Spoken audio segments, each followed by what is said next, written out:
చిన్న విషయమా బేబీ ఇది? మీ అమ్మ నన్ను రాక్షసందిరా. రాక్షసినా నేను? నువ్వు చెప్పు, నేను రాక్షసినా? అవునరా అన్నాను. ఇప్పుడు నేను ఏం తప్పు మాట్లాడాను? లవ్ మ్యారేజ్ చేసుకుని తెచ్చి దాన్ని నన్ను ఎత్తున పెట్టావు, అదేమో నన్ను ఇలా కాల్చుకుని తింటోంది.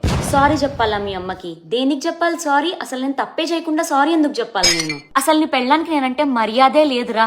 ఏ రోజైనా అత్తయ్య ఏం వండను అని నన్ను అడిగిందా? బయటికి వెళ్ళేటప్పుడు ఎక్కడికి వెళ్తుందో చెప్పిందా? అసలు పెద్దదానిగా నేను ఇంట్లో ఎందుకు? నీకెట్లా చెప్తే అర్థమవుతుంది?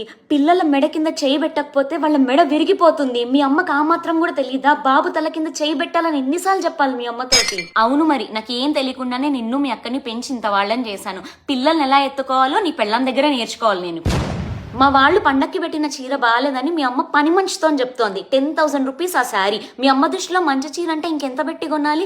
ఆ మాటకు వస్తే మీరు నాకు పెళ్లిలో పెట్టిన చీర కన్నా ఈ చీర 100 times బెటర్. అవునరా చెప్పాను, నువ్వు నాకు ఒక్కగానొక్క కొడుకువి. పండగ అందరికీ మంచి చీరలు వచ్చాయి, మరి నాకు అలాంటి చీర వస్తే నాకు బాధ అనిపించదా? నా బాధని ఇంకొకరితో చెప్పుకోవడం కూడా తప్పేనా? ఇంట్లో ఖాళీగా కూర్చొని మీ అమ్మ నా మూడ్ స్పాయిల్ చేస్తోంది. ఏం తోచగా మన ఇద్దరికి గొడవలు పెడుతుంది. నాకున్న ఒక్కగానొక్క కొడుకువి నువ్వు. నా బాధ నీతో చెప్పుకుంటే అది పుల్లలు పెట్టినట్ట.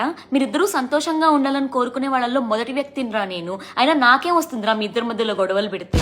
నాకు అసలు ఏ రకమైన బాండింగ్ పెంచుకునే ఉద్దేశం లేదు. మీ అమ్మతో ఏ ట్రిప్కి రాను. అమ్మ కొడుకులు కలిసి నాకు ప్రశాంతత లేకుండా చేశారు. ఈ విషయం గురించి మాట్లాడేదైతే ఫోన్ పెట్టేశాను చెప్తున్నా. నాకున్న ఒక్కగానొక్క కొడుకుని కూడా అది దాని వైపుకి లాగేసుకుంది. అది నా గురించి లేనిపోనివన్నీ చెప్తుంటే నువ్వు దాని మాటలు విని నన్ను తిట్టడానికి వస్తున్నావా?